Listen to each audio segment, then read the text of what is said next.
إن الحبيب المصطفى ذو رفة وذو وفاء وذكره فيه شفاء.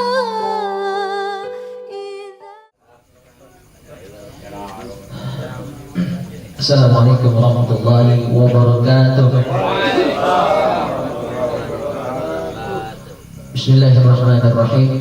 Alhamdulillahirabbil alamin wassalatu wassalamu ala asyrafil anbiya'i wal mursalin sayyidina wa maulana Muhammadin wa ala alihi wa sahbihi ajmain, amma ba'du.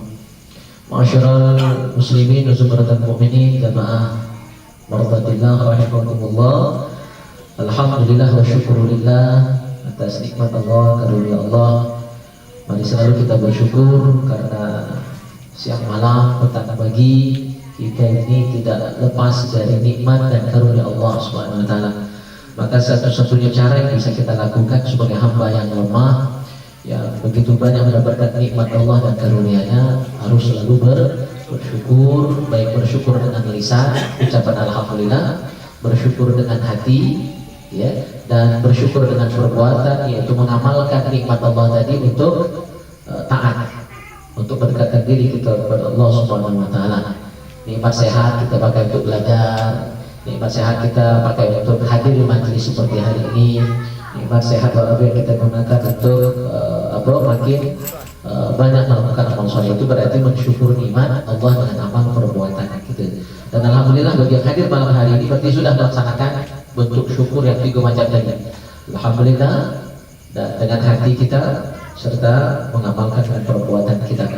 Salawat dan salam semoga senantiasa tercurah bahkan ke hadiban junjungan kita Nabi Muhammad sallallahu alaihi wasallam serta keluarga, sahabat dan umat beliau hingga akhir zaman. Semoga harapan kita semua Allah jadikan kita umat Nabi yang senantiasa setia dalam sunnahnya hingga akhir hayat kita. Amin ya rabbal alamin. Jamaah yang mulia, kita awali majelis kita mulai biasa dengan membacakan surah Al-Fatihah untuk pengarang kitab Fathul Karim dan kitab Risalatul Mu'awana serta ulama kita dan guru-guru kita yang lain. Semoga Allah jadikan karya beliau ini berkah manfaat dunia dan akhirat, dan semoga menjadi taman amal soleh untuk beliau pengarang kitabnya, dan semoga derajat beliau dimuliakan oleh Allah Subhanahu wa taala. Makin tinggi makomnya, makin tinggi derajatnya. Dan kita semua yang hadir di majelis ini, atau jemaah kita yang belum sempat hadir karena uzur, ya. Semoga kita semua senantiasa sehat walafiat. Semoga Allah lapangkan, luaskan berkah rezeki kita semua, dan semoga Allah kabulkan hajat-hajat kita, hajat dunia dan hajat akhirat. Dan semoga anak-anak cucu kita Allah jadikan generasi yang saleh dan salehah. Ala hadirin ya wa kulli niyatin salihah ila hadratin Nabi Mustafa Muhammad sallallahu alaihi wasallam. Al-Fatihah. A'udzu billahi minasyaitonir rajim. Bismillahirrahmanirrahim. Alhamdulillahi rabbil alamin arrahmanir rahim maliki yaumiddin. Iyyaka na'budu wa iyyaka nasta'in ihdinas siratal mustaqim siratal ladzina an'amta 'alaihim ghairil maghdubi 'alaihim waladdallin. Amin. Baik, kita bahas fikih terlebih dahulu. Kalau minggu lalu kita bahas risalah Mu'awana dulu, kita balik itu gili-gili aja, baik. Ya, karena biasanya dibahas pertama bahasanya jadi akan lebih banyak. Kalau yang kedua tuh ya waktu sisa, ya kan? Baik, kita bahas minggu tadi sudah masuk rukun sholat yang pertama, yaitu niat. Niat ini wajib dan letaknya di dalam hati. Pelafalan niat hanya sunnah, ya. Jadi itu belum niat. Jadi kalau cuma baca usolli sepasih apapun, bahkan ada ustadz yang mewajibkan tajwid dalam usolli itu, sehingga rengko kawan-kawan salah kali. Nah, pakai pendek, nah pakai tengkung bulu, itu berlebihan. Saya katakan itu berlebihan. Bahkan Syekh Ali Jum'ah, ya, guru besar di Al-Azhar, mantan mufti Mesir pun mengatakan tidak wajib pakai tajwid selain Al-Quran. Yang wajib pakai tajwid itu Al-Quran. Walaupun boleh selain Al-Quran pakai tajwid, cuma tidak sampai berdosa usolli salah tajwid. Nah pakai tengkung, nah pakai ikhlam, nah pakai ihfan yang kan. Yang penting tidak salah, itu sudah cukup. Nah, jadi lapas niat itu sunnah, yang wajib niat yang dalam hati, itu yang wajib. Dan dalam niat itu ada 3 yang wajib, ya. Qasdu, ta'arud, ta'yin. Qasdu itu usolli, ta'arud itu fardhu, ta'yin itu nama salatnya zuhur. Usolli fardhu zuhri. Nah, itu udah dapat 3 itu. Qasdu, ta'arud, ta'yin. Usolli fardhu asri. Dapat 3 tadi. Qasdu, ta'arud, ta'yin. Usolli fardhu maghribi. Usolli fardhu isya'i. Usolli fardhu subhi. Nah, dapat 3 qasdu, ta'arud, ta'yin. Nah, itu wajib ada. Tapi yang bukan yang diusollinya, bukan yang dilafaznya, tapi yang dalam hati. Yang itu yang harus masuk ketika takbir Allahu Akbar. Nah, selama mengucap takbir yang 3 tadi masuk, qasdu, ta'arud, ta'yin. Dan itu butuh latihan. Kalau enggak, maka tidak masuk takbirnya. Nah, dalam takbir tidak masuk niat tadi. Karena niat itu letaknya fil qalbi di hati. Pelaparan, baca usolli, baca nama itu sunnah saja. Berarti kalau cuma terbatas pada usolli dan nama itu belum sah sholat. Masih mending tidak baca usolli tapi ada niat di hati, itu sah. Yang bagus dua-duanya. Usolli dibaca, sudah selesai usolli takbir, dalam takbir masang niat yang 3 tadi, qasdu ta'awud. Nah, itu yang paling benar, itu yang paling bagus, itu yang paling afdal. Jadi dua-duanya dipakai, lahir batin. Lidah baca usolli, hati baca niat dalam hati waktu takbir. Hati kau ya. Jadi tangan ngangkat, mulut ngucap, hati berniat. Itu baru benar. 3 minimal dulu. Ya, ngucap takbir sama niat dalam hati. Itu minimal. Jadi yang paling bagus usolli dibaca, lepas takbir diangkat, tangan ngangkat, ya, hati berniat. Khusus sholat berjamaah ditambah 1 niat lagi yang wajib. Niat jadi makmum. Kalau niat jadi imam tak wajib. Niat jadi makmum wajib pada sholat apapun.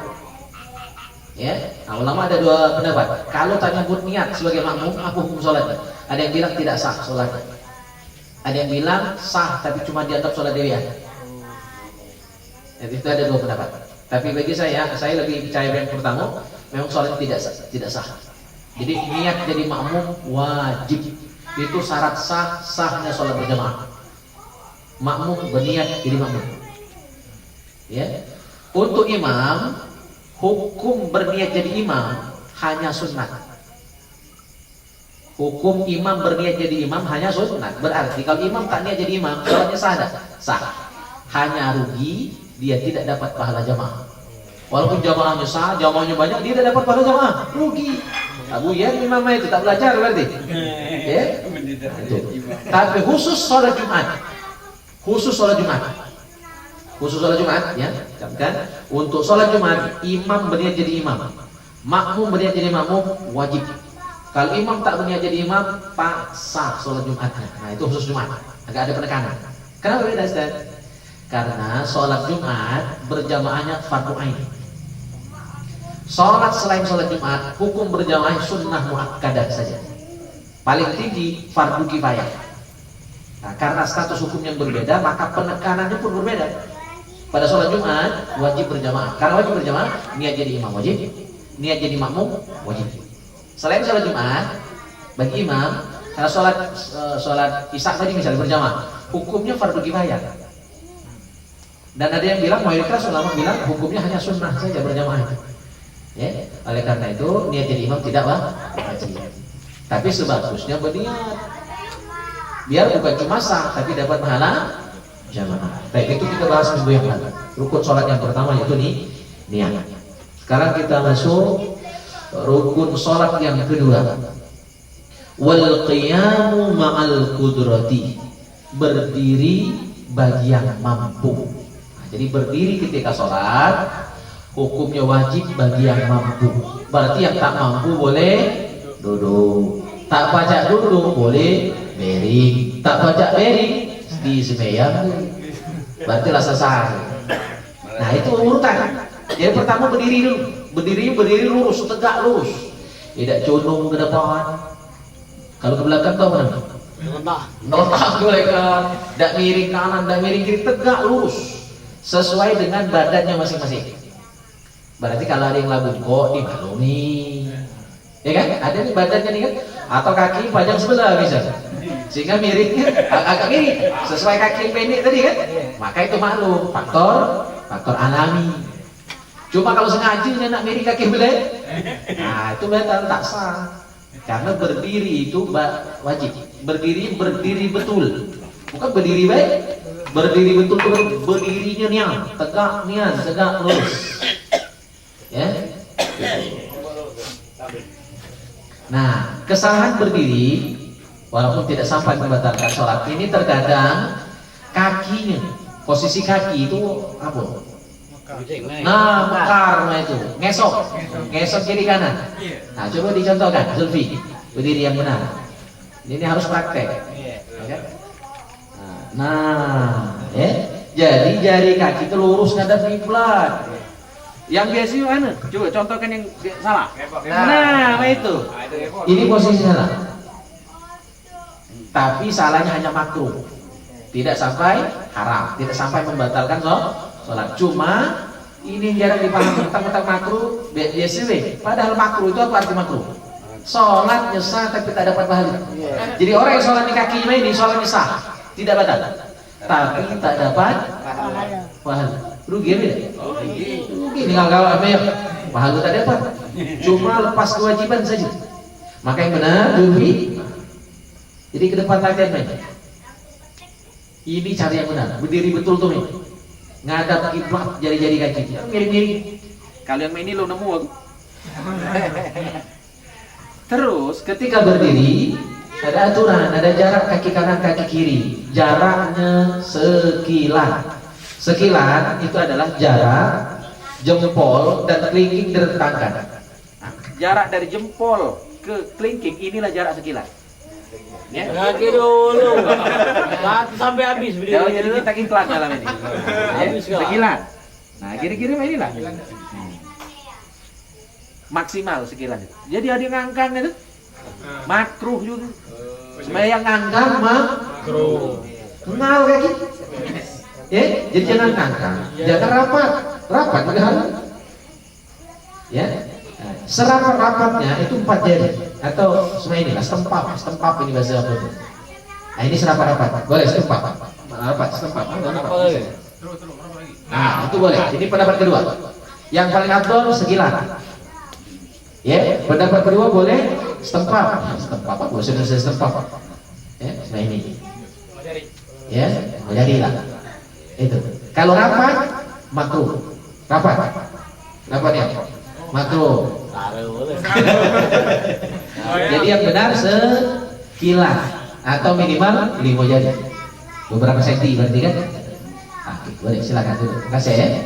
Jadi minta iklan kalau posisi tadi sama ketika kita sujud pun sama. Kaki jarak kaki kiri kanan waktu sujud, waktu berdiri, waktu ruku sama. Jaraknya sekilan. Jaraknya sekilan untuk itu laki-laki. Untuk perempuan berapa ketika sujud? Ada ya, ketika sujud untuk perempuan berapa? Untuk kita lanang ada 2 pilihan ketika sujud. Boleh jarak sekilan, boleh rapat. Jadi untuk laki-laki 2 versi. Nah, dari 2 versi yang paling afdol yang mana? Jarak sekilan itu paling afdol dalam mazhab Syafi'i. Karena hadis yang merapatkan kaki itu hadisnya dhaif. Jadi tidak sampai derajat sahih dan hasan. Oleh karena itu tidak dijadikan hujjah oleh ulama mazhab Syafi'i yang mewajibkan mengharuskan rapat. Jadi pilihannya boleh rapat, tapi afdolnya sekilan, renggang itu yang paling afdol. Nah, hukum berdiri ini hanya berlaku pada sholat fardu. Ya, silakan ada dua, ada sunnah, ada wajib fardu ya. Nah, kalau sholat fardu wajib berdiri bagi yang mampu. Baru boleh duduk kalau tak mampu. Untuk sholat wajib. Untuk sholat sunat, walaupun kita mampu berdiri, pengen sholat duduk sah. Jelas? Jadi ada perbedaan ya. Rukun berdiri ini hanya pada sholat fardu saja. Sholat sunat sah walaupun kita sehat, segar bugar, ya, pengen sholatnya duduk sah, boleh. Cuma pahalanya dipangkas 50%.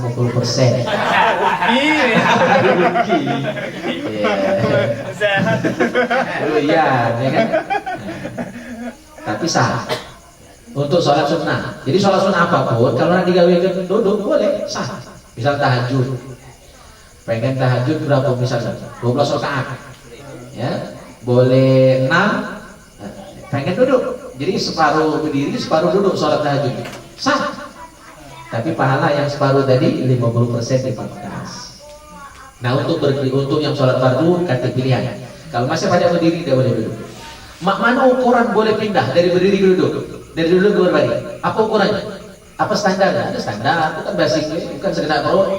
Pecahnya betul, tidak baca nak berdiri. Cuma pecahnya. Tak ada standar, tak boleh. Ada standar. Ada sakit yang luar biasa. Ya, ada sakit yang luar biasa yang sampai menghilangkan kehusyuan kalau kita paksakan berdiri. Itu baru boleh. Jadi kita kalau misalnya soal berdiri, geringisnya luar biasa, tak pahamnya. Geringis itu sampai mendominasi perasaan pikiran kita. Sakitnya nak hilang gitu. Itu baru boleh. Ya, menggunakan alternatif kedua itu duduk. Kalau sakitnya masih tahan-tahan, masih sakit dikit, ini kan kerbisol misalnya, masih tahan. Itu berarti tetap berdiri. Jadi pertama berdiri, dan satu berdiri duduk. Duduknya ada 3 pilihan dalam kitab yang anaknya. Pilihan pertama duduk iftirosh. Kalau nak sholat duduk, cara duduknya duduk iftirosh, duduk tahiyat awal. Kalau tak sanggup duduk iftirosh, pilihan kedua duduk tawarruk. Duduk tawarruk, duduk tahiyat akhir. Duduk tahiyat akhir, walaupun tak tahiyat akhir. Jadi selama sholat itu duduk tahiyat akhir.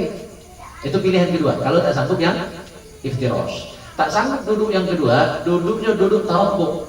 Duduk tawarruk, duduk ke sewangi. Duduk bersila, itu duduk tawarruk. Duduk main semayang. Ya, bersila. Duduk seli panggung. Itu bahasa lama. Duduk bersila itu duduk seli panggung. Udah uji ulang ngarang, tawarruk. Pilihan ketiga. Pilihan keempat, tak sanggup yang ketiga-tiga tadi, baru boleh duduk sepacaknya. Mungkin duduk di kursi, barangkali selonjoran, barangkali kaki kanan ke depan, kaki kiri ke belakang, barangkali kan? Misalnya sakit kaki tadi, patah dan sebagainya. Itu terserah. Itu pilihan keempat. Tak sanggup 4 macam pilihan tadi, baru boleh berdiri. Ya, jadi bukannya langsung lompat, ada pilihan. 1 duduk tiros, 2 duduk tawarruk, 3 duduk tawarruk, 4 duduk sepacaknya. Ya, selonjoran pun boleh. Kalau memang tidak mampu yang duduk yang benar tadi. Nah, setelah tidak bisa keempat-empatnya, baru pilihan berikut berbaring. Sholat berbaring. Mana sholat baring? Ini perlu dipelajari. Siapa tahu sakit. Ya, tidak kita kan orang. Kita banyak ngajari kalau sholat sakit itu mana. Nah, berbaring miring kanan. Contoh lagi. Iya, kecil ya. Sini saya. Baring miring. Baring bocor itu lah. Di sini saya. Nggak ada pesan. Sini, baring miring kanan juga. Baring kanan. Baring. Kepala sini, kaki ke sana. Baring. Nah, baring kanan. Lurus. Tetap bersedekap sayang, bersedekap. Tetap main ini.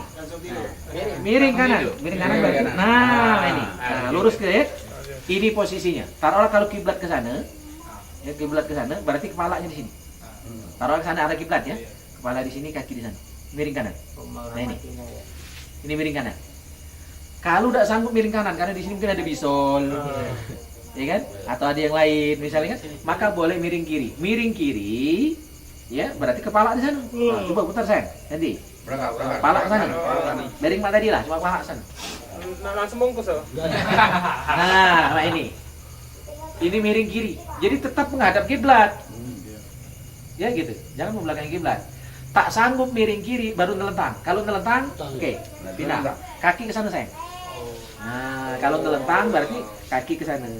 Ini dianu dengan bantal agak tinggi sehingga kepala ngawas ke depan. Mata ngawas ke depan. Ya, ngawas kiblat, tetap ngarah kiblat. Jadi ini bukan derajat kiblat, inilah posisi sholat kalau nelentang. Ya, tangan tetap bersedekap kalau masih baca. Kalau udah baca ya sudah, mana pun tangan. Ya. Nah, kalau masih baca bergerak misalnya kepala kan? Nah, ini posisi berdiri. Kalau di ruku berarti kepala maju dikit. Ya, kalau itu. Terus berdiri lagi berarti turun lagi. Sujudnya kaki Majunya. Ada apa tak? Mata-mata. Kalau udah baca sudah. Berarti isyarat pakai mata. Jadi dia berdiri mata lurus ke depan. Nah, itu berdiri. Terus pas ruku, Allahu Akbar, ruku, turun sedikit mata. Turun sedikit jangan turunnya. Terus kan sami Allahu liman hamidah berdiri lagi kan? Nah, lurus ke lagi mata. Sujud, tunduk ke lagi mata. Main mata jadi salat. Nah, ini salat yang main mata itu main ini. Salat lagi lagi sakit. Jelas ya? Oke. Terus, bentar, sekali lagi. Duduk. Nah, salat duduk. Duduk pertama duduk iftiras coba. Duduk Ya iftiras. awal deh, Tahiyat awal. awal. Duduk tahiyat awal sayang ya. Ini pilihan pertama. Tidak air.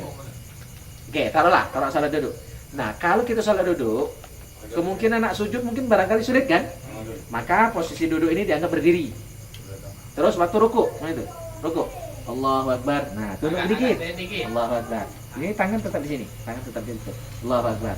Sami Allah liman hamidah. Tegak lagi. Jangan nyongak, tegak lurus deh. Nah, ini itidalnya. Sujudnya, kalau tidak baca sujudnya, alhamdulillah. Kalau tidak, maka nunduk lebih rendah dari ruku tadi. Allahu Akbar. Nah, nunduk itu. Allahu Akbar. Itidal. Apa? Duduk antara dua Tangan tuh Ya, posisi tangan tetap bermain takbir, ya. Ya, nah ini kira-kira cara. Baik, cukup, makasih sayang. Masya Allah. kaget duit dia. Dapat bonus lagi dari Raihan. Pisang goreng. Nah, itu untuk sholat. Ya, rukun berdiri. Jelas sampai di situ? Kalau tak baca gali-gali selesai. Ya, kita gali ke. Gali ke kubur berarti sudah. Satu lagi kita bahas untuk rukun sholat. Rukun sholat yang ketiga, wasalis takbiratul ihram, membaca takbiratul ihram. Membaca takbiratul ihram, fayuta'ayyanu 'alal qadir an nutqu biha bi ayyakuna Allahu akbar. Ya. Jadi sudah ditentukan lafaz takbiratul ihram ini sudah ditentukan harus pakai Allahu akbar, Allahu akbar. Ya, atau dalam kitab lain disebutkan Yana misalnya, itu boleh pakai alif lam. Allahul akbar. Nah, itu dua versi itu boleh. Cuma jarang dipakai, aku pun tidak pakai. Cuma untuk pengetahuan, kalau kaki adik yang pakai Allahul akbar tidak salah. Tidak salah. Nah, cuma sebaiknya jangan dipakai. Ya, karena belum tentu semua orang paham. Gitu cula yang paham, ya orang lain tidak paham kan jadi ribut lagi. Lemah membaca nerang itu, bocor sudah itu, sesat sudah jadi. Nah, tapi untuk kita yang nggak tahu, kalau ada yang pakai itu, kita baca nerang dan tidak menyalahkan teman-teman. Ya, jadi walaupun kita tahu itu benar, jangan mudah-mudahan dipraktekkan di masyarakat. Apalagi itu jadi imam heboh. Yang pakai yang biasa. Jadi yang jelas takbir itu Allahu akbar.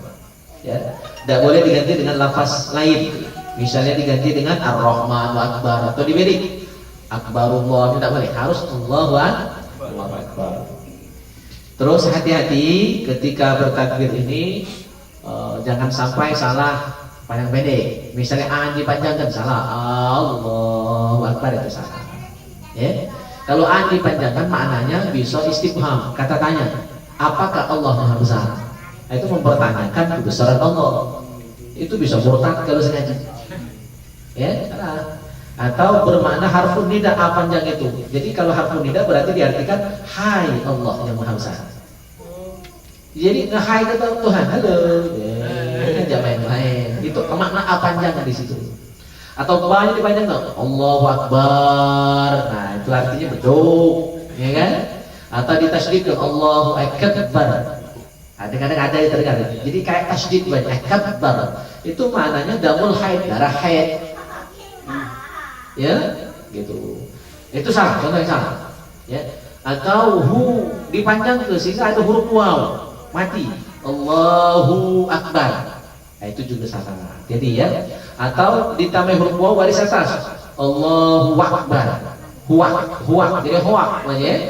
Allahu Akbar yang benar, bukan huak. Jadi jelas ya, Allahu Akbar. Terus jangan jedah lama antara Allah dengan Akbar. Allahu akbar baru nyambung. Nah, itu juga tidak boleh. Ya. Terus apa? Nah, Allah itu boleh panjang minimal 2 harokat, maksimal 14 harokat. Penjelasan kitab I'anah, panjangnya Allah walaupun secara tajwid cuma boleh 2 harokat ya. Tetapi karena kita harus memasukkan niat ketika takbir tadi, kalau cuma 2 harokat tak dapat. Apalagi cuma 1 harokat, Allahu Akbar. Hati niat aja kiai. Ya, jadi kalian marah betul beliau. Tak usah jadi gini kalau yang modelnya itu. Allahu Akbar. Kapan masa niat? Ya, dari rumah kan bukan niat jadi gitu. Pelajaran mazhab Syafi'i. Dari rumah itu rencana bukan nih, bukan niat. Maka panjang sedikit minimal 2 harokat. Maksimal 14 harokat. 7 alif atau 14 harokat. Cuma jangan mentang-mentang boleh 14 lalu 14-nya. Kayak gitu terliwat. Kalau terliwat dari 14 tak sah. Maka ambil tengah-tengah. Antara 2 dengan 14 ambil tengah-tengah. Misalnya 10 atau 6 harokat. Itu yang paling aman. Asalkan niat masuk. Niat yang 3 tadi, qasdu, ta'arud, ta'yin yang masuk. Nah, kalau yang cuma belajar tajwid salah 14 tadi. Maka tajwid harus dipelajari, fikih pun harus dipelajari. Ya, ada yang nyala kan? Ya, Ustaz di YouTube itu kan, saya bantah dia. Ya, keluar kita I'anah tadi kan, tidak bisa jawab. Dia cuma nyengok dari sekitar tajwid. Kalau tajwid Allah itu memang cuma 2 harokat. Cuma masalahnya kita tidak masuk niat waktu itu. Maka ulama mentoleransi. Boleh sampai 14 harokat. Kalau kita sudah masak latihan, tidak perlu sampai panjang. Ya, 2 harokat itu sudah masuk niat yang 3 tadi. Qasdu, ta'arud. Cuma kalau baru belajar agak lama. Allah. Cuma jangan sampai yang napas. Allah. Belum masuk. Allah. Allah. Ada sudah takdirnya. Ya, gitu. Wa yajibu qarnun niyat bit takbir. Ya, wajib menyertakan niat dengan takbir. Nah, itu yang namanya muqaranah, wajib hukumnya. Tidak boleh dulu dari takbir, niat itu tidak boleh belakangan dari takbir. Harus bersamaan dengan takbir. Itulah namanya muqaranah. Nah, muqaranah ini macam-macam. Ada yang paling tinggi itu muqaranah hakikiyah namanya. Muqaranah hakikiyah itu sejak kita mengucap alif pada lafaz Allah, sudah mulai masuk niat, selesainya niat nyebut huruf ro pada lafaz akbar. Jadi barengan antara niat dengan mulai takbir dan berakhirnya takbir. Nah, itu berat modelnya itu. Aku pun tak sanggup. Itu namanya niat muqaranah, niat hakikiyah. Maka karena banyak yang sulit melakukan itu, Imam Nawawi mengatakan, wa amman Nawawi fakhtara al-iktifa'a bil muqaranatil urfiyah bihaitsu yu'addu urfan annahu mustahdirun lis-sah. Menurut Imam Nawawi cukup muqaranah urfiyah. Muqaranah urfiyah itu kapanpun niat itu masuk, ketika kita baca takbir sah. Makanya biasanya kita paling-paling baca ucap niat dalam hati itu ketika mengucap Allah. Makanya Allah panjang, itu nama masuk niat tadi.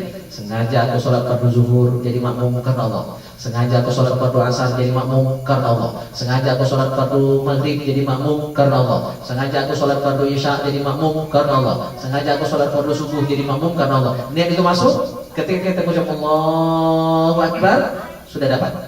Itu namanya muqaranah urfiyah. Jadi dapat di mana niat tadi? Nah, kalau yang hakikiyah tadi, niat harus sudah masuk sejak mengucap Allah, sejak huruf alif. Dan habis niat tadi dipasang ketika mengucap huruf ro pada lafaz akbar. Itu berat. Berarti harus kompak antara ucapan dengan niatnya tadi. Itu berat. Ya. Nah, kalau urfiyah, yang penting niat masuk. Ya, di detik berapa pun kita mengucap takbir. Bisa bedanya? Yang penting ada nih niat. Yang 3 tadi, qasdu, ta'arud, ta'yin. Kita bahas 2 rukun sholat dulu malam hari ini, berdiri betul dan takbiratul ihram. Kita langsung bahas kitab satu lagi baru kita buka ruang tanya jawab. Masih bahasan takwa ya. Jadi kita biar imbang, fikih belajar, akhlak pun belajar. Terakhir kita bahas tentang fadilah takwa. Allah ampuni dosa orang yang bertakwa ya. Kita lanjutkan. Wa minha al-wilayah. Fadilah berikutnya dari orang yang bertakwa kepada Allah, wa minha al-wilayah, mendapat wilayah. Wilayah ini apa dia? Pertolongan dari Allah. Atau pacak jadi wali Allah. Jadi kalau nak jadi wali Allah, tidak hanya sekedar wali murid, ya. Kalau wali murid lah cetok, pasuhannya lah cetok, gitu. Sangkut dia lagi wali murid, ya kan? Nah, kita pengen jadi wali Allah. Wali Allah itu kekasih Allah. Dan syarat untuk menjadi kekasih Allah, tidak mesti nak kaya, ya. Tidak mesti nak jadi pejabat, tidak mesti nak jadi ustaz. Pedagang sekalipun bisa jadi wali Allah. Ustaz belum tentu wali Allah. Bisa jadi pedagang yang lebih jadi wali Allah. Masih ingat kisah yang saya sampaikan waktu peringatan tahun baru di Nurul Ikhwan? Kisah orang Pasik yang jadi wali Allah. Masih ingat kisahnya? Itu orang Pasik, orang jahat. Saking nakalnya begitu meninggal dunia tidak diurus jenazahnya, dibuang ke masyarakat ke tempat sampah. Saking nakal. Maka dia pernah remehkan siapapun. Uji gitu orang jahat. Uji gitu orang nakal, uji gitu bandit, belum tentu. Mungkin dia tahu pada akhir hayatnya. Maka kita tidak pacak menjadi hakim dari perbuatan orang. Kita cuma penasihat, kita cuma pacak negori, tidak pacak memutuskan nasib seseorang. Itu Allah yang pegang mereka. Ya, bisa jadi yang dulu maksiat, akhir taat di akhir hayat. Dan kita jangan keladesan, mentang-mentang rajin majelis, rajin ke masjid, sombong lagi. Hati jaminan kita mati, kaki mati husnul hati jaminan. Jadi setiap kita harap waspada, harap cemas. Nah dari kisah orang nakal tadi itu menyadarkan kita seharusnya bahwa orang itu bisa saja husnul khotimah di akhir hayatnya. Apa yang Allah katakan kepada Nabi Musa? Ya Musa, qad mata waliyun min awliya. Kata Allah kepada Nabi Musa, sudah meninggal seorang wali, urus jenazah. Pas Nabi Musa datang tak urus jenazah, orang pasti kata masyarakat. Tapi kata Allah, masyarakatnya tidak tahu, dia sudah tahu. Dan taubatnya diterima Allah Subhanahu wa Ta'ala. Jadi ternyata jamaah yang mulia, untuk jadi wali Allah tidak mesti jadi ustaz, tidak mesti jadi kiai. Bisa jadi jamaah lebih dulu jadi wali Allah daripada ustaznya. Kalau ustaznya sombong, kalau ustaznya ujub dengan ceramahnya, dengan ajarannya, cuma minta alam, minta sorot, masuk TV, masuk YouTube, biar banyak subscribernya, dapat duit dari situ. Kalau itu niatnya sama, neraka. Ya, jadi tidak ada jaminan. Maka ini kabar gembira untuk kita semua. Siapapun kita bisa jadi wali Allah. Syaratnya bertakwa. Dalam Al-Quran diterangkan di surah Al-Jathiyah ayat 19, wallahu waliyul muttaqin. Allah itu adalah wali, penolong, ya, dari orang-orang yang bertakwa. Berarti syarat tak jadi wali bertakwa. Maka kalau ada wali Allah, ngaku wali Allah, tahnya ya, itu bukan wali. Karena wali itu tidak seluruhnya wali Allah. Ada wali murid, ada juga wali setan. Nauzubillah. Ya, ada wali iblis. Nah, semoga kita semua jadi wali Allah ya, amin. Ya Rabbal Alamin. Tapi caranya kita berupaya untuk makin mendekatkan diri kepada Allah dengan ibadah, ya, menjalankan perintah Allah. Berikutnya keutamaan orang yang bertakwa, wa minha al-ma'iyah. Al-ma'iyah. Ma'iyah itu apa? Ada kebersamaan. Dibersamai Allah SWT. Tapi tentu maksudnya bukan kebersamaan secara zat. Bukan berarti lagu ada istilah hulul itu ya, yang saya dinar itu, yang menyatu dengan Tuhan. Nah, itu salah. Bukan itu yang dimaksud. Jadi kita dibersamai Allah itu bukan secara fisik, bukan secara zat, tapi kita dibersamai oleh Allah dengan rahmatnya, ya, dengan barokahnya, dengan ridhonya, ya, dengan inayahnya, pertolongan dari Allah SWT. Nah, seperti terungkap dalam ayat 194 dari surah Al-Baqarah, wa'lamu annallaha ma'al muttaqin. Wa'lamu annallaha ma'al muttaqin. Ketahui oleh kalian semua bahwa Allah ma'al muttaqin, bersama orang-orang yang takwa. Jadi kalau kita takwa, kita dibersamai oleh Allah. Apa makna bersama ini? Awas, kalau aliran sesat memahami menyatu dengan Tuhan tadi, laju ngaku Tuhan, itu salah, sesat pemahaman seperti itu. Maksud dibersamai, ma'iyah, ya, ada kebersamaan dia dengan Allah adalah di tafsirnya diterangkan ay bin nasri wal i'anah wal harasah. Maka Al-Quran itu jangan pahami dewe, sesat. Saya pun tidak bisa memahami dewe, saya pakai kitab. Maka lebih aman belajar dari kitab. Kita ada pertanggungjawaban. Dan di kitab juga diterangkan tafsir dari ayat tadi. Apa maksud Allah membersamai orang yang bertakwa? Dalam ayat lain juga Allah membersamai orang yang sabar. Innallaha ma'as sabirin. Allah bersama orang-orang yang sabar. Nah, maksud bersama itu bukan fisik, bukan secara zat. Kita nyatu dengan Tuhan, sesat kalau ada yang memahami modelnya itu. Maksud kebersamaan Allah dengan makhluknya ketika hambanya itu bertakwa, ketika hambanya itu sabar, ay bin nasri wal i'anah wal harasah. Maksudnya adalah kita ditolong Allah, kita dijaga Allah, kita dilindungi oleh Allah Subhanahu wa taala. Itu maksudnya. Jadi kalau ada hajat mudah, ada doa kabul, kan gitu.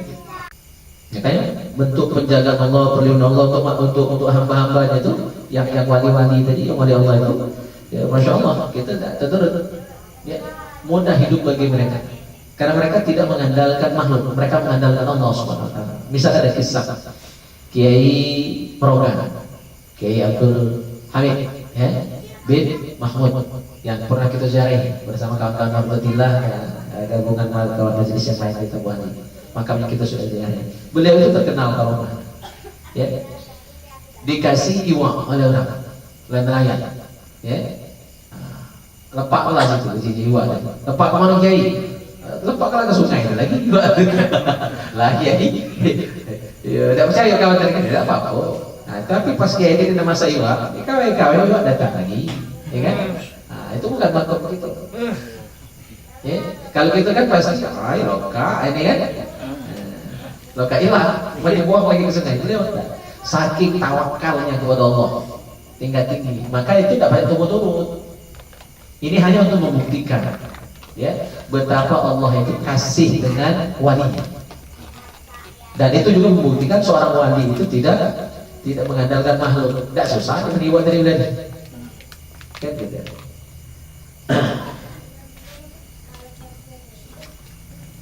Jadi orang yang bertakwa itu dibersamai oleh Allah, dibersamai dengan apa? Pertolongan. Ketika terpesa, ya, hujan, payung tidak ganti, ngisi baju hujan. Ya, nah itu dialami oleh Kiai Sulaiman dan anak beliau Kiai Balian, kita semua ngisi baju hujan. Tapi tentu kan tidak mentang-mentang orang punya karomah seperti itu. Kalau gitu pasti mentang-mentang, pasti akan umbar. Seperti yang sekarang viral ya kan, itu dibuat ke konten, nunjukkan karomahnya tadi. Itulah lain cerita. Itu sudah ilmu. Kalau bisa dipelajari berarti bukan karomah. Karomah itu pertolongan Allah seketika. Ketika hambanya, walinya tadi butuh pertolongan. Misal kisah terkenal Kiai Sulaiman dan muridnya yang berjalan habis makanan, ngambil buah rengas. Ya izin sama Kiai, ambil lagi Kiai. Ya makan seperlunya baik. Pas dimakan, rengas rasa apa? Rasa apel, rasa buah yang lemah, yang manis. Tapi cekap muridnya tadi, ngambil lebih. Pas dimakan, balik rengas lagi. Nah, itu kan kebiasaan. Itu terbesar. Ya. Tidak boleh mentang-mentang. Kalau gitu pasti itu mentang-mentang. Ayo kumpul kok seluruh rengas. Jual. Asal dimakan dulu rengasnya, bukan buah yang lemah dimakan. Berikutnya, wa minha an-najah. Fadilah berikutnya dari orang yang bertakwa itu akan mendapatkan an-najah. Najah itu keselamatan, kesuksesan, ya, pertolongan dari Allah Subhanahu wa taala. Sesuai dengan firman Allah, "Tsumma nunajjil ladzina taqaw." Kemudian kami selamatkan orang-orang yang bertakwa. Berikutnya, wa minha al-wa'du bil jannah. Orang takwa dijamin masuk surga. Orang takwa dijamin masuk surga. Maka kita belajar ini dalam rangka menjadikan kita, ya, termasuk orang yang takwa tadi. Nah, di antara firman Allah, al-jannati allati wu'idal muttaqun. Surga itu disiapkan Allah untuk bukan sembarang orang. Kan ada dua tempat kita di akhirat kayak gitu. Kalau tak surga neraka. Nah, yang bakal masuk surga yang takwa. Al-jannati allati wu'idal muttaqun. Surga hanya Allah persiapkan untuk yang takwa. Yang tak takwa tempat heko itu. Ya. Dan selama kita masih hidup kita belum aman. Ya. Jadi selalulah kita khawatir, selalu kita harap cemas antara khauf dan roja. Ya, berharap masuk surga, cuma khawatir juga jangan masuk neraka. Jangan kepedean, pasti masuk surga belum tentu. Jangan juga takutnya, pasti masuk neraka juga gurih, ya kan? Akhirnya rajul, malah pasti masuk neraka itu agak benar ya kan? Salah juga. Kita harap cemas. Ya. Ayat lain menyebutkan innalil muttaqin inda rabbihim jannatin na'im. Orang yang bertakwa di sisi Allah sudah disiapkan surga yang penuh dengan kenikmatan. Nah itu ayat. Lebih kurang ada 70 tempat, ada 70 ayat Allah menjelaskan tentang keutamaan orang yang bertakwa. Berikutnya kita hadis tentang keutamaan yang takwa ini. Kata Rasul, ittaqillah haitsu ma kunta wa atbi'is sayyi'ata hasanatan tamhuha wa khaliqin nas bi khuluqin hasan. Bertakwalah kepada Allah dimanapun kita berada. Berarti takwa itu tak mandang tempat, tak mandang waktu. Ya, di masjid takwa, di rumah takwa, di majelis takwa, di hutan takwa, di pasar takwa. Jangan mandang tempat. Kalau mandang tempat cuma takwa di masjid. Pas di luar masjid paling slow. Nah itu tak takwa awalnya. Ya. Nah, di masjid bertakwa, di majelis bertakwa, bukan main ya. Tertunduk-tunduk pas pengajian. Ngantuk lebih ngantuk. Tapi pas di pasar orang timbangan misalnya itu belum takwa. Atau bodyguard, ya kan? Rambutan masam manis. Ya. Barang lihat kata bagus, bersumpah-sumpah pula harap telak menonton. Tidak boleh. Kalaupun itu orang kebudi. Jadi bertakwa itu namanya pula dimanapun kita berada, dimanapun. Nak dewi, nak rame, ya, nak di dusun, nak di kota, nak di hutan, nak dimanapun selalu bertakwa. Ittaqillah haitsu ma kunta. Terus wa'at bi'is sayyi'atal hasanata, kata Nabi. Iringi keburukan masa lalu dengan kebaikan kita hari ini. Dulu mungkin kita nakal, tidak ada masalah. Semua kita punya masa lalu kok. Hatta yang ngomong ini punya masa lalu yang buruk juga, jahat juga, pernah juga nakal lagi budak dulu. Kalau main tak sebalikan, ya, main tak sebalikan, dasar balik sekolah langsung main, mana perlu ganti baju sekolah, ya kan? Dasar sekolah besok baju lagi lah, sepan lagi lah, sepanapang itu kan, lap-lap ini dengan kayak itu terasa. Pergi sekolah, galak juga, dulu lagi budak maling rambutan, wah, ayah kan dulu meten apa, duku, ya kan? Nakal lagi budak. Ada masa lalu yang kelam semua. Tidak masalah masa lalu. Ya, yang penting sekarang dan ke depan. Maka kata Nabi, wa atbi'is sayyi'atal hasanah. Ya, iringi kesalahan masa lalu, dosa masa lalu dengan kebaikan sekarang dan akan datang. Tamhuha, itulah penghapusnya. Itulah penebusnya. Ya, itulah penebusnya. Jadi kalau dulu pelit, menari rajin sedekah. Dulu tak kalah gaya, menari sembahyang rutin setiap malam. Ya, gitu. Jadi tebus kesalahan yang lalu dengan kebaikan hari ini. Sebaiknya apapun salah tubuh, dosa kita Allah hapuskan. Kalau betul-betul kita sadar, taubat kepada Allah Subhanahu wa taala. Terus apa kata Nabi? Wa khaliqin nas bi khuluqin hasanin, dan berakhlak dengan sesama dengan akhlak yang baik, dengan akhlak yang bagus. Usikum bitaqwallah was-sam'a wat-ta'ah wa in ta'ammara 'alaikum 'abdun habasyiyyun. Aku wasiatkan kepada kalian untuk bertakwa. Jadi wasiat takwa ini wasiat Nabi kepada kita. Bahkan Nabi pun dapat wasiat untuk takwa dari Allah. Jadi wasiat takwa ini wasiat Allah ke Nabi, wasiat Nabi ke kita umat. Wasiat dari ustaz ke jamaah. Terus. Jadi ini bukan hal sembarangan. Wasiat pesan dari Allah ke Nabi, Nabi ke sahabat, sahabat ke tabi'in, terus ke ulama sampai ke kita. Jadi kita saling mewasiatkan untuk sama-sama bertakwa. Terus wasiat Nabi juga wassam'a wa ta'ah, mendengar dan taat, patuh, nurut. Dengan siapa? Dengan pemimpin. Walaupun kita dipimpin oleh abdun habasyiyyun, budak yang hitam legam. Jadi ketaatan kepada pemimpin itu, walaupun pemimpin kita mungkin tak sepiring, kurang jahat, kurang kusut, tapi asal dia jadi pemimpin kita, wajib diikuti. Termasuk pemimpin pengajian. Pak Edi pemimpin majelis gitu, kita ikut apa program beliau, diajaknya umroh bareng, alhamdulillah. Saya siapkan duit masing-masing, kita bayar gitu. Itu kan program bagus. Dibuat jadwal begini, kita ikut selama programnya tidak salah. Kecuali salah, kita boleh bantah, kita boleh tidak nurut. Karena tidak wajib mentaati makhluk dalam maksiat.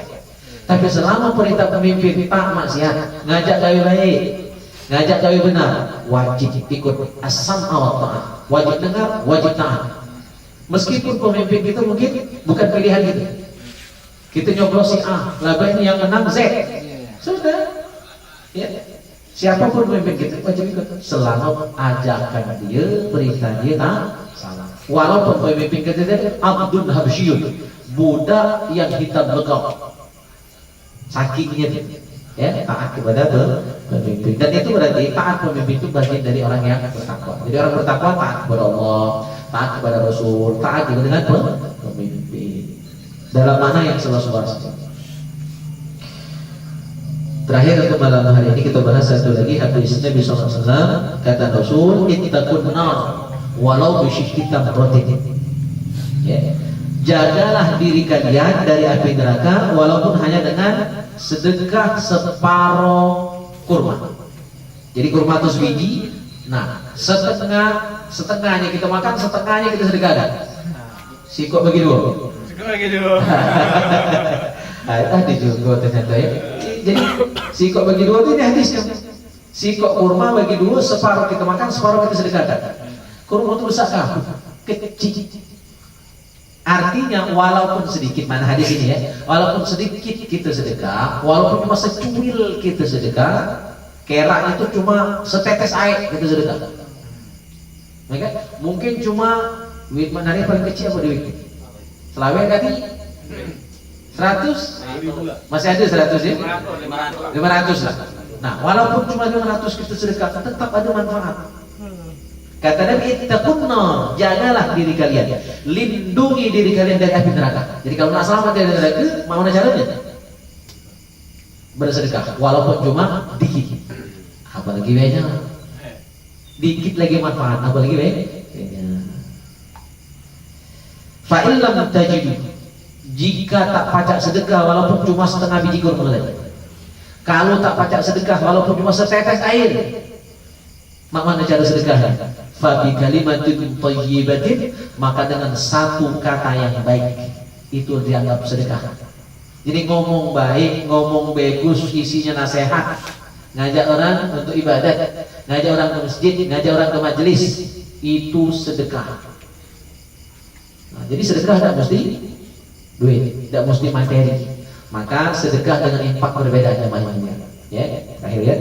Infak itu kaitannya dengan materi, dengan duit. Itu infak. Tapi kalau sedekah bisa materi, bisa non materi. Ya, jadi ngomong bagus itulah sedekah. Senyum sedekah. Ada duri, ada paku di jalan tunggu singkirkan, itulah sedekah. Ya, jadi sedekah maknanya lebih umum, lebih luas. Bahkan Nabi mengatakan kullu ma'rufin shadaqah. Setiap gawe baik sedekah. Ya, setiap gawe baik sedekah. Maka apalagi ya, kita disiapkan ini bukan cuma setengah biji kurma ini. Ya, berpiring-piring roti, berpiring-piring apa? Pisang goreng, ya kan? Masya Allah. Ini jelas. Jadi kita hadir majelis ini bukan cuma dapat ilmu, insya Allah dapat pahala, insya Allah dapat kenyang juga. Nah, banyak hal kita dapat di majelis ini. Silaturahmi, kawan dari mana-mana, ya kan? Alhamdulillah. Semoga kita bisa mengamalkan nilai-nilai takwa. Dan ketika kita sudah mengamalkan, insya Allah kita akan dapat semua fadilah dari orang yang takwa yang sudah kita bahas pada malam hari ini. Amin Allahumma amin. Sampai di sini ada yang nak ditanya? Silakan. Angkanya 10 orang. Assalamualaikum warahmatullahi wabarakatuh. Itu soal takbirat ihram yang kita apa namanya? Tasbih takwil, Qasdu ta'yin itu kan. Nah, pernah aku nonton di YouTube, jadi saya itu apabila waktu Allah pasang niat dalam itu waktu bar ini, cuman niat kita itu waktu bar itu kan pas lillahi ta'ala kan. Jadi barangan dia lillahi ta'ala itu waktu kita ke berdekap. Jadi maksudnya bar itu waktu kita berdekap jangan ada yang dulu, jangan ada yang belakangan. Maksudnya bar, maksudnya asal tujuan Allahu Akbar, barangan berdekap. Apabila tidak sebarangan, itu bisa membatalkan sholat. Jadi hukum membarengan bersamaan antara ucapan takbir dengan bersedekap mulai dari awalnya itu hanya sunnah. Kan sudah kita bahas di kitab Bidayatul Minnah, kajian di Nur Ikhwan. Sudah kita bahas, sudah lewat bab itu. Jadi itu termasuk sunnah sholat. Jadi sunnah sholat itu angkat tangan waktu takbir, bersedekap, bersamaan antara mulai takbir dengan mengakhiri takbir. Jadi kalau awalnya angkat tangan, takbir ke Allah. Jadi sejak ucap huruf balik itu tangan diangkat. Terus berakhirnya dengan Allahu Akbar. Sudah bar berarti barengan dengan bersedekap. Itu sunnah. Yang namanya sunnah tidak membatalkan sholat ketika dilakukan atau tidak dilakukan. Nah, di sini kita penting membedakan ada sunnah, lawan sunnah itu makruh. Ya, kalau ada wajib lawannya haram. Kan gitu. Jadi bukannya sunnah ke lawannya haram. Sunnah itu lawannya makruh. Berarti kalau tidak kompak antara takbir dan bersedekap tadi, tidak bareng selesainya, maka paling banter makruh. Tidak sampai batal. Kalau batal berarti dianggap haram. Ya. Hal ini pun harus kita paham. Jadi wajib lawannya haram, sunnah lawannya makruh. Arti makruh ya paling tidak dapat pahala. Itu. Jadi memang idealnya mulai takbir, angkat tangan dan bersedekap itu harus kompak. Jadi Allahu Akbar. Bar itu bersedekap. Jadi jangan sampai tanggung Allahu Akbar masih selesai takbir tangan masih di sini. Nah, itu tidak kompak. Itu makruh. Tidak sampai batal yang namanya makruh. Kan gitu. Jadi ada kamarnya masing-masing. Maka siapapun yang ngomong Selain itu, ya, kalau di bermazhab Syafi'i berarti kurang paham mazhab Syafi'i. Kecuali mungkin beliau selain mazhab Syafi'i. Ya, kalau mazhab Syafi'i kita sudah bisa kasihkan dalilnya, keterangannya di kitab Bidayatul Minnah, sudah itu pas itu. Jadi sunnah, kompak itu sunnah. Yang wajib itu cuma takbirnya, ngangkat tangan pun sunnah. Jadi kalau kita tidak ngangkat tangan waktu takbir tetap sah. Allahu Akbar. Tangan tidak ngangkat, tidak bersedekap pula. Nah, itu cara mazhab Maliki. Sah tidak batal ya, salat. Karena yang wajib itu takbir. Ngangkat tangan sunat, bersedekap sunat, kompak. Dalam ngangkat tangan dan bersedekap tadi sunat. Berarti kalau sunat lawannya, kalau tidak dilakukan menjadi makruh. Kalau makruh salat batal atau tidak? Tidak batal. Hanya tidak mendapatkan pahala. Kalau disebut haram baru membatalkan salat. Ya gitu. Dan tidak matching antara sunnah dengan haram itu. Tidak matching. Sunnah lawannya bukan haram, tapi yang lawan dari haram itu wajib. Misalnya Fatihah. Fatihah wajib dalam salat. Berarti ketika tidak dibaca haram hukumnya. Berarti batal salat. Nah, kita ada pasangan-pasangan seperti itu. Ya. Jangan salah kamar. Sunnah bukan haram lawannya. Sunnah lawannya makruh. Wajib lawannya haram. Salat wajib berwudu. Kalau tak wudu langsung salat haram. Berarti salatnya batal. Kan gitu. Ini tak aku pernah disangka orang itu kalau sholat asar atau zuhur itu kan imam tidak kasih suara kan, tidak bersuara. Nah, apakah boleh kita baca Fatihah sesudah takbir? Apa boleh kita baca Fatihah atau kita mengikuti imam dengar ke imam misalnya nurut imam. Zuhur asar. Ya, jadi untuk sholat zuhur asar itu termasuk sholat sir. Arti sholat sir itu sholat yang bacaannya terdengar oleh kita dewe. Itu makna sir, bukan tak wajian sama sekali. Ya, jadi kita masing-masing imam baca dewe, makmum baca dewe. Itu makna sholat sir. Dan bacaannya tidak terdengar oleh orang lain. Jadi ukuran sir itu kita dewe yang dengar. Orang lain tidak sampai mendengar. Kalaupun terdengar bacaan kita oleh orang lain, itu hanya sayup-sayup, kadang terdengar, kadang tidak. Itu normal. Tak mungkin itu kan kadang agak terkuat dikit. Jadi orang lain agak terdengar. Cuma kalau jelas yang mendengar itu bukan lagi sir, jahar namanya. Sampai bilang amin gitu misalnya kan. Kita imam sholat zuhur, amin aja makmum, itu bukan sir, sudah jahar. Tapi kalau misalnya sholat zuhur asar terjahar, terkuat bacaan, tidak batalkan semuanya, makruh saja, makruh. Ya, gitu. Jadi kita maju dewek-dewek. Ya, tidak usah nunggu imam selesai Fatihah baru kita maju. Lagi imam belum baca Fatihah baik, kita belum sudah Fatihah. Ya, maka begitu takbir langsung baca doa kita. Sudah selesai langsung baca Fatihah. Sudah Fatihah langsung baca surat. Kita makmum sholat zuhur asar itu sah. Ya, tidak mesti nunggu imam selesai. Kapan kita baca? Ya, gitu. Belum lagi rata-rata imam zuhur asar itu cepat. Pecahnya kadang baca Fatihah. Nah, sehingga kalau kita baca Fatihah kadang tidak sudah lalu apa lagi nambah surat. Nah, itu keliru. Jadi bacanya sama ukuran lamanya sama. Soalnya sholat maghrib bisa subuh. Cuma bedanya ada kuat ada adik. Ya, ini tetap dibaca. Masih. Mumpung masih ada nyawa di badan, tanya. Assalamualaikum warahmatullahi Sebelum ditanya malaikat, tanya dengan Ustaz. Kalau antara kali imam tuh antara Al-Fatihah dengan ayat pinit kan agak lama kan. Nah, kalau tunggu sembahyang dewan mana? Ya lama juga apa itu apa mana kan? Ya. Jadi dalam sholat itu ada 5 jeda, ada 5 sakta. Satu antara takbir dengan doa iftitah. Yang kedua antara doa iftitah dengan auzubillah. Yang ketiga antara auzubillah dengan bismillah dan Fatihah sampai selesai. Yang keempat antara Fatihah dengan amin. Dengan amin, itu yang keempat. Yang kelima antara amin dengan surat. Nah, seluruh sakta tadi yang 4 khusus itu jaraknya adalah biqadri subhanallah, seukuran lamanya mengucap kalimat subhanallah. Ukuran berarti cuma beberapa detik, kan subhanallah ya 2 sampai 3 detik cuma jarak untuk yang 4 tadi. Yang kelima tadi jarak antara amin dengan surat. Ya. Jaraknya kalau bersolat berjamaah, jaraknya adalah seukuran lamanya membaca Al-Fatihah.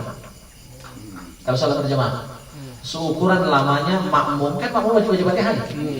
Maka diamnya imam selama makmum baca Fatihah untuk memberikan waktu sehingga tidak tumpang tindih. Ya, imam diam dan dalam diamnya imam bukan diam lain. Jadi ngelamun diamnya imam 2 pilihan. Satu membaca ayat Al-Quran yang akan dia baca lagi, yang kedua dia berzikir atau berdoa sambil diam tadi, bukan diam mutlak. Jadi diamnya imam menunggu makmum tadi, dia baca Al-Quran secara sir atau dia berzikir atau berdoa. Kira-kira makmum selesai baca Fatihah baru dia baca surat. Jadi ukurannya selama baca Fatihah. Kalau Fatihah selama semenit berarti diamnya selama semenit. Kalau sholat berjamaah biar tidak tumpang tindih. Jadi makmum baca Fatihah dulu. Setelah selesai makmum Fatihah baru imam baca surah. Nah, minimal lah separuh Fatihah makmum kita baru baca. Jangan langsung sudah amin langsung bismillah lagi imam. Nah, itu tidak kasih jeda sama sekali. Makruh. Ya, karena tumpang tindih. Saya bilang masih imam baca surat, makmum masih baca Fatihah. Gitu. Nah, dan ini berlaku pada sholat berjamaah. Kalau sholat dewean yang ditanya itu tadi, maka cukup diam seukuran lama membaca subhanallah. Berarti tidak lama. Karena nggak pernah dilama, tidak ada nunggu Fatihah makmum masuk sholat dewean kan? Maka diamnya cukup sebentar saja. Jelas ya? Iya, nak nunggu siapa berdewean kan? Ya, boleh. Assalamualaikum warahmatullahi wabarakatuh. Waalaikumsalam warahmatullahi wabarakatuh. Tadi kami dengar ya, ucapan amin yang diucapkan oleh makmum, langsung imam baca ayat. Itu makruh. Makruh itu apa di imam apa di makmum? Ya. Jadi kalau sudah amin, imam langsung baca Fatihah, baca surat. Tidak beri jeda lagi untuk makmum baca Fatihah. Jadi kata jeda tadi, maka makruh. Makruh itu kalau dilakukan oleh imam, maka itu konsekuensinya makmum pun dapat. Jadi gawe imam tuh kena hati-hati sebenarnya. Karena yang dilakukan imam berkonsekuensi pada sholatnya makmum. Imam batal kan makmum ikut batal kalau tidak mau farokoh. Jadi artinya ada kaitan sholat berjamaah itu. Jadi imam itu benar tidaknya mempengaruhi makmum. Kalau makmum paham, kalau makmum tak paham masih ikut saja. Padahal sholatnya kadang-kadang sudah batal karena tanpa sepengetahuan sang makmum yang kurang paham fikih misalnya. Oleh karena itu imam ya, harus paham betul fikih sholat. Jadi yang makruh itu dihindari, yang sunnah dikerjakan, gitu kan? Pembatal jangan sampai dilakukan, karena sholatnya bisa batal. Kalau sholatnya batal, makmum berpengaruh. Kalau makmum yang tahu, dia cepat mufaroqah, memisahkan diri dari imam. Kalau nggak tahu, masih nyirik. Padahal sholatnya sudah batal tanpa dia sadar. Nah itu juga yang makruh kan? Sholatnya sah, tapi kan katanya mahal karena mengerjakan yang makruh. Nah begitu. Jadi imam memang ya, harus punya ilmu yang lebih dari makmum supaya menghindari. Jadi kita belajar yang makruh dalam sholat biar tak dipakai, biar dihindari. Pembatal dalam sholat kita harus belajar, bukan nak batalkan sembahyang, tapi agar tidak dilakukan pembatal sehingga sholat itu sah. Ya, sah secara hukum, dapat pahala karena melaksanakan dengan baik dan benar semua rukun dan sunah-sunah dalam sholat. Nah, jadi pengaruhnya ke makmum juga. Makanya dalam sholat itu di kitab i'anah boleh kita mufaroqah dari imam. Satu, hukumnya wajib misahkan diri dari imam. Kalau imam melakukan pembatal sholat, wajib misahkan diri dari imam. Imam batal, masa kita miloi? Kita batal juga. Nah kalau imam batal dengan tidak kan kita harus tahu juga. Maka kita tidak paham fikih mana tahu? Lanjut lah ya. Gitu. Jadi imam batal kita wajib mufaroqah. Kalau masih milu, sholat itu pun ikut batal. Misalnya kita lagi sembahyang, ya di belakang imamnya, imam kebetulan sewek goyang, tak pakai apa-apa pula kan? Nah, tergantung kuda itu. Kita tahu niat, dan imam tanpa sadar lanjut ke sholat. Ya, maka di saat itu kita wajib memisahkan diri dari imam. Sholat di situlah, cuma niat sholat dewa, bukan dari mufaroqah, tetap di situlah sembahyang. Ya, itu contoh. Misal imam terbuka aurat, sewek goyang, misalnya kan? Maka kita harus mufaroqah secepat mungkin. Gitu.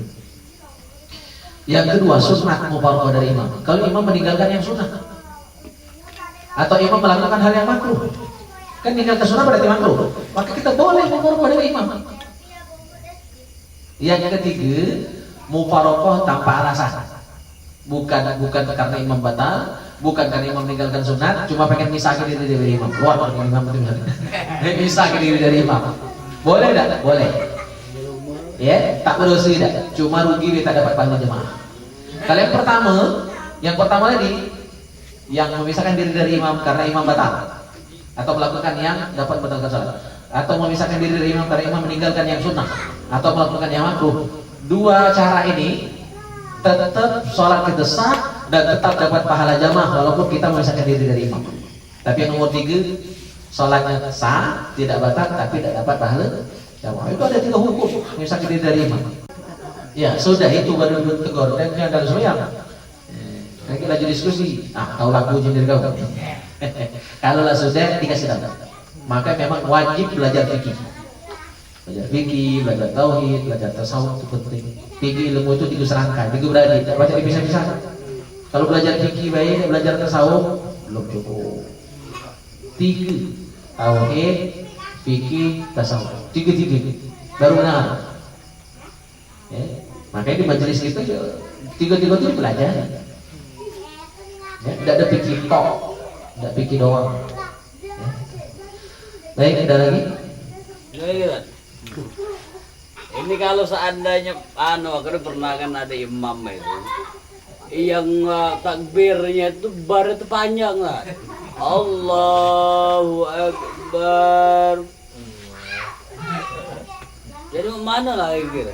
Kan yang lain arti ya. Ya, bisa jadi dari imam memudahkan. Jadi tetap sholat di situ tapi niatnya sholat dari tidak jadi makmum. Itu adalah mufaroqah tadi. Kan batal sholat. Ya. Takbir itu harus benar karena rukun sholat. Kalau salah panjang pendek salah. Bahkan kalau sengaja dan dia tahu salah itu bukan cuma sholat batal, itu kan hati Tuhan. menghina Tuhan, bisa murtad. Nauzubillah, bukan basi-basi. Kan berubah mana? Bukan lagi Allah Maha Besar arti bentuk besar. Darah haid yang salah tadi kan? Apakah Tuhan Maha Besar kepanjangan? Jadi itu bukan cuma batal, kalau sengaja dan dia tahu itu bisa murtad. Kalau sengaja dan tahu hukum. Nah, kemungkinan itu tak tahu. Jadi kalau tak tahu itu hanya batal saya saja. Maka yang galak itu ngajar santren imam itu tidak jaminan. Karena ustadz di Indonesia tidak ada sertifikasinya. Ngajar pondok juga kan tidak seluruhnya ngajar agama. Ngajar di pondok bisa jadi ngajar matematika, ya kan? Ngajar pramuka, ngajar bahasa Inggris. Tidak seluruh guru pondok ustadz. Itu yang harus kita pahami. Dan tidak semua ustadz juga paham ilmu secara mendetail. Ada banyak ceramah lain. dia itu pernah dikritik masalah Allahu Akbar gitu ya. Pernah dikritik ya. Tapi dia tidak nerima kan. Ada neca Marah ya. iya marah lah. Itulah penyakit ustaz. Penyakit ustaz. Tadi saya ceramah di ibu pengajian di Jogja tadi. Ya, saya sampaikan juga penyakit orang berilmu, penyakit ustaz, penyakit kiai, sombong. Mana sombong itu tak dalam dari besaran orang lain, apalagi dianggap yang di bawah ini. Awak cuma pedagang, awak cuma petani, aku ustaz, masa lebih tahu dari aku. Nah perasaan itu walaupun tak diomongkan, makanya nekar, tak dalam dari besaran dan perasaan. Itu nauzubillah min dzalik. Wa sifatnya. Maka kalau standar ustaz, standar kiai dalam pandangan guru kami Kiai Beliar itu sangat tinggi, sangat tinggi. Ya, jadi kalau cuma baca khutbah, baca ceramah, guru pondok belum ustaz. Jadi kami dulu saya ngajar di pesantren Putri Az-Zahra 9 tahun ngajar di sana. Di sana tidak semua ustazah dibanding. Kalau yang alumni sana ngajar di sana itu bukan ustaz, disebut muallim kalau di area ini. Kalau yang begini muallimah bukan ustaz. Jadi ustaz itu level udah tinggi. Kalau di Mesir, ustaz itu levelnya profesor, doktor. Bukan cuma S1, S2. S3 pun belum tentu, kalau belum profesor. Ya. Nah, di kita memang agak mudah buat ustaz. Cak ngebang lah ustaz, cak pimpin tahlil lah ustaz. Padahal belum pas. Jadi kalau standar guru saya Kiai Badian, yang namanya kiai, standar kiai punya pesantren. Sekarang tidak mesti yang punya pesantren kiai. Jadilah sudah turun standar begitu. Pacaklah musoro, muasai musoro. Ini bahasa Arab baca ana, anta, antum. Ya ketamtum ini baca. Ya disuruh tasrik tak baca, i'rab tak baca. Belum kiai. Nah, jadi karena cara kita terlalu mudah bagi kiai itu akhirnya. Ya. Kebanyakan kiai padahal tidak sesuai standar. Terlalu murah kiai gitu. Kiai kan gitu. Lain dengan orang Komering, memang kiai ini kan. Komering kakak kan kiai. Kiai Rehan, ya kan? Kiai itu kiai. Kakak aja Komering kan kiai. Ya, itu masalah itu. Berarti fatal itu kan ya. Banget. Seorang imam itu. Itu imam tetap dan ini. Maka kalau masih ada di situ mufaraqah atau tempat lain, lebih amannya begitu. Jadi, tapi kalau kita tetap di situ bisa kan? Sholat kita tetap sah, tapi kita sholat dayan kan? Tetap dapat pahala jemaah, karena niat kita kan tak berjamaah. Cuma kita tidak akan puasa dengan diri, negor pun lagi tidak diterima, ya sudah. Apa boleh buat? Jadi kita sholat dayan, tapi tetap dapat pahala jemaah. Tetap dapat pahala jemaah. Ya gitu. Maproko itu Taruhlah jamaah itu sudah nih taruhlah ada. niat kita. Nah, jadi mufarokoh itu kalau di tengah jalan. Kalau dari awal kita tahu imamnya pasti di, maka kita niatnya bukan jadi makmum, niat sholat dewean. Tidak ada makmuman lillahi ta'ala. Ya, usolli fardhu subhi rakaat ini lillahi ta'ala tanpa makmuman. Itu Cuma berarti- apa nih? kalau kita lah tahu dari awal dia yang jadi imam, jadi langsung sholat dewean. Tapi kita ngiring, biar dia timbulkan Jadi fitnah. sana Di belakang atau dia, kita ya. dia ayat panjang kita baca ayat pendek dia belum selesai kita lah sudah kan Iya. jadi langsung nunggu dia. Nunggu dia. Itu untuk menghindari fitnah. Ya. Kalau dari awal kita lah tahu dia yang jadi imam. Maka kita berarti sudah mempurako dari awal. Jadi dia memang sholat dewean gitu. Tapi jangan khawatir, karena itu bukan salah gitu. Ya, kita sholat dewean tadi kita tetap dapat pahala jamaah. Jadi tanya 2 minggu yang lalu. Cuma dia dah kata. Nah, Jadi lakunya dia ada tak apa dia ada. Tolong tak itu. Diterang tu tak. Tidak, cuma tidak diterang ke masalah itu. Ada sekolah lagi tak? Lewat. Iya. Tenggiling tuh haram tak daging. Udah tahu. Masalah tenggiling itu kita cari dulu, cek. Ya. Dia masuk kategori apa dulu? Intinya binatang yang haram itu yang babi yang hidup di dua alam, terus yang berkuku tajam, binatang buas, ya kan, yang bertaring. Nah, dia masuk semuanya. Menjijikan itu kan. Atau menjijikan. Jadi kita kriteria itu dipakai masuk, maka masuk kategori haram. Jadi kalau yang jelas kan hanya babi yang menjijikan, yang kotor, berarti kan. Nah, tikus itu masuk kotor, menjijikan. Terus berkuku tajam, bertaring, ya kan, hidup di dua alam, binatang buas, itu haram banget. Nah, asal tenggiling itu masuk kategori mana nih? Menjijikan masuk tak? Kuku tajam juga masuk. Masuk. Ya, masuk kategori. Cuman ayam itu kan kuku tajam juga. Cuma tak menjijikan. Itu salah satunya. Iya. Aku tidak Aku menjijikan. dengan baik ada taring ini. Ngapo? Apa ya? Iya, ada taring ini. Panjang ini. Jinten. Ya, kurang paham kalau masalah masalah. Coba tak nanya tak. Mana buru orang kan? Ini kan pikiran dan pikiran pokoknya kerawut kusut tidak terkira kusutnya.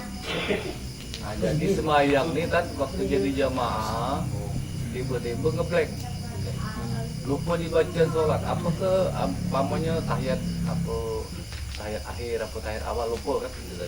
Nah tiba-tiba terbaca di bacaan yang lain itu apa batal ke sholat atau mana kan? Blank ya. Ya pokoknya tadi lah kusutnya kan. Iya, kalau tertukar bacaan itu kalau bacaan wajib bisa batal.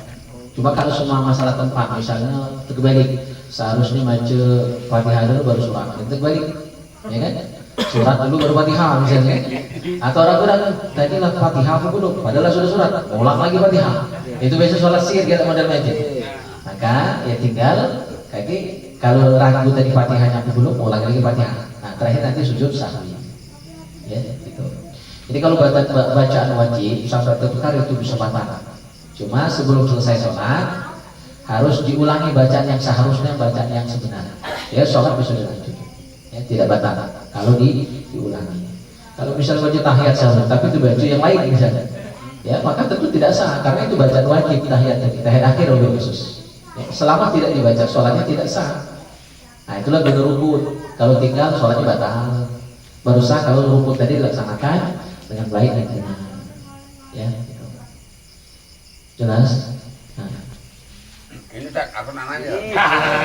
Aku tidur yang tahun kan. Jadi sholat berjamaah. Jadi tiba-tiba imam tadi sudah takbir pertama, sujud, rukuk, sujud, langsung tahiyat akhir. Dia kan ditanya tak katik kunut. Nah, pikir hatiku dia tidak lagi sujud. Baru aturan tadi kan dia cuman tahiyat awal kan. Nah, tak katik lagi tahiyat awal, langsung salam, cuma serkaan berarti. Gimana lah? Salah itu, oleh karena lupa. Aku tadi lupa juga.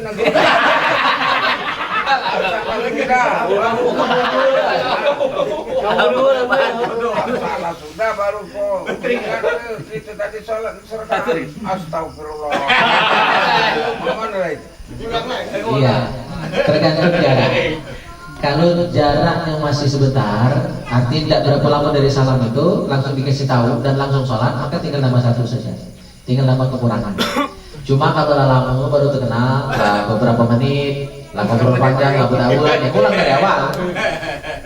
Pulang dari awal. Jadi tergantung jarak. Kalau baru sebentar, tinggal nambah. Ya, cuma kalau lama harus pulang dari awal. Tapi boleh tidak? Walaupun masih sebentar tadi pulang dari awal, tidak jadi masalah. Lebih baik, lebih aman kan? Ya, daripada nambah baik, ya kan? Lebih baik pulang dari awal. Apalagi itu masuk bukan 2 rakaat, tak salah pulang dari awal. Gitu. Kalau tidak ngulang lagi minuman, Iya, berarti belum sembahyang subuh, maka jadi kodok. Jadi kodok. Dikodok hari ini. Begitu terkena, begitu tahu.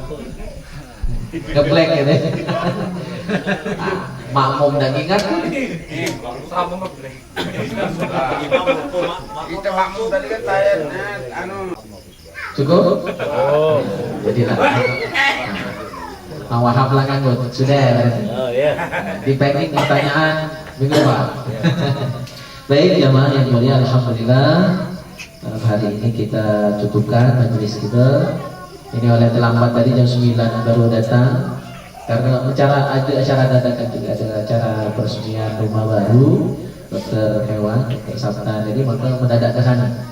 Dipikir cuma yasinan tapi mendadak di daulat ceramah sudah. Untung ceramah singkat, ceramah panjang tadi jam 12 kita baru ke sini tadi. Alhamdulillah dengan semangat yang luar biasa dari jemaah semua. Semoga majelis kita senantiasa istiqomah dan semoga asbab majelis kita Allah ampuni dosa kita, warahmatullahi wabarakatuh kita semua, amin Allahumma amin. Kita tutup dengan doa kafaratul majlis. Subhanakallahumma wa bihamdika asyhadu an la ilaha illa anta astaghfiruka wa atubu ilaik. Bismillahirrahmanirrahim. Alhamdulillahi rabbil alamin. Allahumma salli wa sallim ala sayyidina Muhammad wa ala ali sayyidina Muhammad. Allahumma ij'al jam'ana hadha jam'an marhuma wa tafarruqana min ba'dihi tafarruqan ma'suma. Allahumma barik lana fi awladina واحفظهم ولا تضرهم وارزقنا برهم ربنا هب لنا من الصالحين ربنا هب لنا من الصالحين ربنا هب لنا من الصالحين ربنا هب لنا من ازواجنا وذرياتنا قرة اعين واجعلنا للمتقين اماما ربنا آتنا في الدنيا حسنة وفي الآخرة حسنة وقنا عذاب النار وصلى الله على خير خلقه محمد وعلى آله وصحبه أجمعين والحمد لله رب العالمين. تقبل الله منكم.